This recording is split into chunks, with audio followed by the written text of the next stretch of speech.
This story is disturbing, not because of what happened on the screen, but because of what almost happened off it. It begins in Florida, not with a crime scene, but with a game. A game played by millions of children around the world. A game parents often describe as harmless. A game called Roblox. What investigators later uncovered shocked even veteran law enforcement officers. Because this was not a case of a child acting alone. It was a case of manipulation. And it allegedly came from an adult. According to authorities, a Florida woman used an online chat feature inside Roblox to communicate with a 10-year-old child. Not to play, not to joke, but to influence. What followed has raised serious questions about online safety, parental awareness, and how vulnerable children can be targeted in digital spaces. This video is not meant to sensationalize. It is meant to explain and to warn. According to court records and police statements, the woman at the center of this case was not related to the child she was communicating with. They met online, through a platform designed for kids. Investigators say the messages went far beyond normal conversation. They allege the adult repeatedly encouraged the child to harm others in real life. This is where the story becomes difficult, and where clarity matters. Law enforcement has stated that the messages involved coercion, pressure, and psychological manipulation. The child involved did not fully understand the gravity of what was being suggested. And that matters. Children at that age are still developing judgment, impulse control, and emotional boundaries.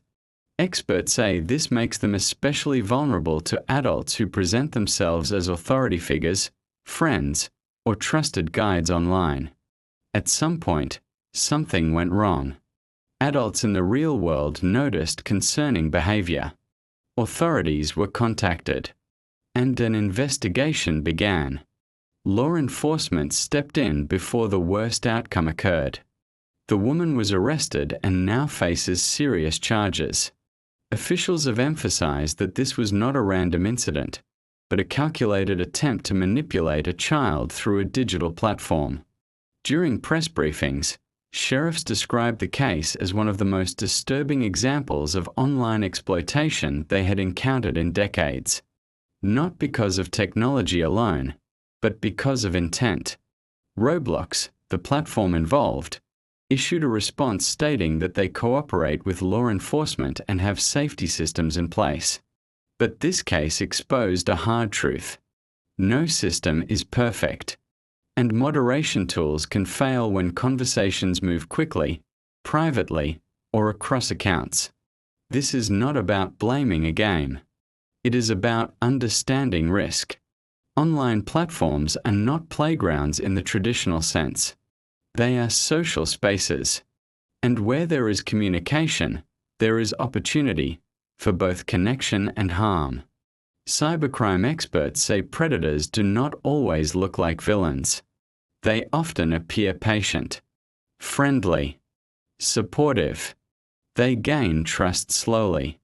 They exploit curiosity, obedience, or fear. And children do not always recognize danger when it comes wrapped in familiarity. This case has forced many parents to ask difficult questions.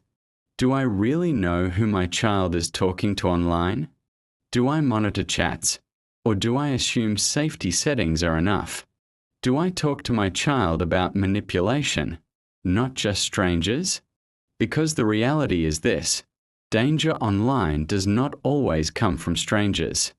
It often comes from people who spend time building trust. Law enforcement officials stress that children should never be blamed in cases like this. Responsibility lies with the adult. Always. The child involved is now receiving care and support. Their identity has been protected. And that is how it should be. This case is ongoing, and details continue to emerge through court proceedings. But the lesson is already clear. Digital spaces require real-world awareness. Parents, guardians, and caregivers are encouraged to talk openly with children about online interactions, review privacy and chat settings. Encourage children to report uncomfortable conversations and, most importantly, listen without judgment, because kids will not speak up if they fear punishment. They speak up when they feel safe. This story is not just about one arrest. It is about a growing challenge in a connected world. Technology evolves faster than protection, and predators adapt. But awareness remains one of the strongest defenses we have. If this video made you uncomfortable, it should. Discomfort is often the first step toward prevention. Share this information. Have the conversations that feel awkward. Pay attention to behavior changes. Because online danger does not always look dangerous. Sometimes it looks like a game.